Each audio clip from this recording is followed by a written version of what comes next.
आजकल social media पर एक ही सवाल ट्रेंड कर रहा है। क्या सच में रणवीर सिंह को बॉलीवुड से बैन कर दिया गया है? लेकिन असली कहानी सिर्फ बैन की नहीं है, इसके पीछे है करोड़ों रुपए का नुकसान, इंडस्ट्री, पॉलिटिक्स, ईगो क्लैशेस और बॉलीवुड के अंदर की चल रही पावर गेम। बॉलीवुड में स्टार बनना मुश्किल है, लेकिन स्टार बने रहना उससे भी ज़्यादा मुश्किल है। और इस समय इसका सबसे बड़ा एग्जाम्पल है रणवीर सिंह, एक ऐसा एक्टर जिसने एनर्जी, एक्टिंग और कॉन्फिडेंस से पूरी जनरेशन को डोमिनेट किया। आज वही एक्टर कंट्रोवर्सीज के बीच खड़ा है। सोशल मीडिया पर लोग बोल रहे हैं रणवीर सिंह बैंड फ्रॉम बॉलीवुड। आइए पूरी हिडन स्टोरी समझते हैं। असल विवाद शुरू हुआ डॉन 3 से। रिपोर्ट के मुताबिक रणवीर सिंह ने अचानक फिल्म छोड़ दी, और वो भी तब जब फिल्म का प्री प्रोडक्शन लगभग तैयार था। प्रोड्यूसर डायरेक्टर फरहान अख्तर और उनकी कंपनी एक्सेल एंटरटेनमेंट का दावा है कि इस डिसीजन की वजह से लगभग 45 करोड़ रुपए का नुकसान हुआ है।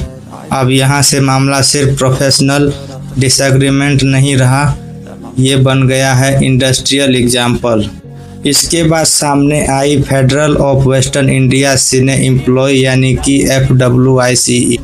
उन्होंने रणवीर सिंह के खिलाफ नॉन कॉरपोरेशन डायरेक्टिव जारी किया।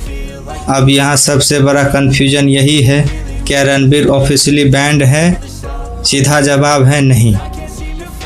FWICE खुद कह चुका है कि ये लीगल बैन नहीं है, लेकिन प्रैक्टिकल लेवल पर इसका मतलब बहुत बड़ा है, क्योंकि बॉलीवुड की शूटिंग सिर्फ एक्टर से नहीं चलती, उसके पीछे होते हैं हजारों worker, camera crew, lightman, editor, technician, makeup artist, spot boy.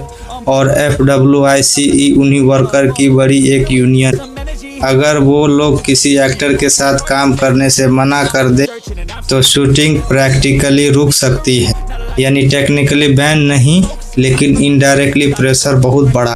सबसे इंटरेस्टिंग चीज़ ये है कि रणवीर सिंह ने पब्लिक में अग्रेसिवली रिएक्शन नहीं दिया। उनकी टीम ने सिर्फ इतना कहा कि वो डिग्निटी और मैच्योरिटी के साथ चीज़ें हैंडल करना चाहते हैं, यानी कि कंट्रोवर्सी को और फ्यूल नहीं देना चाहते। लेकिन इंटरनेट पर लोगों ने इसे अलग तरीके से देखा।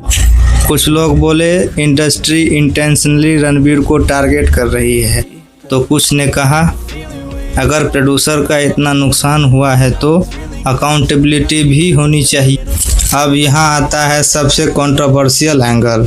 बॉलीवुड में इमेज सिर्फ टैलेंट से नहीं बनती, रिलेशनशिप से भी बनती है।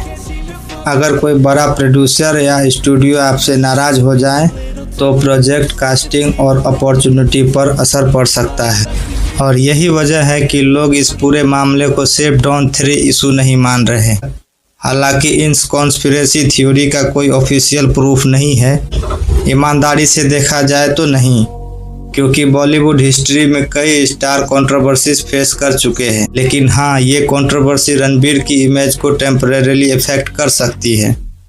और सबसे बड़ा सवाल यही है, क्या प्रोड्यूसर अब उनके साथ रिस्क लेना चाहेंगे या फिर रणवीर एक स्ट्रॉन्ग कमबैक करेंगे? रियलिटी क्या है? रियलिटी ये है कि ये मामला सिर्फ एक फिल्म का नहीं, ये बॉलीवुड के अंदर पावर बैलेंस का मामला बन चुका है। एक तरफ प्रोड्यूसर हैं जो लॉसेस की बातें कर रहे हैं, दूसरी तरफ फैंस हैं जो इसे अनफेयर टारगेटिंग बोल रहे हैं। बॉलीवुड में ऑडियंस आपको स्टार बनाती है, लेकिन इंडस्ट्री आपको रोकने की कोशिश भी कर सकती है। अब देखना ये है कि रणवीर सिंह इस कंट्रोवर्सी से टूटेंगे या फिर पहले से भी बड़े कमबैक के साथ लौटेंगे।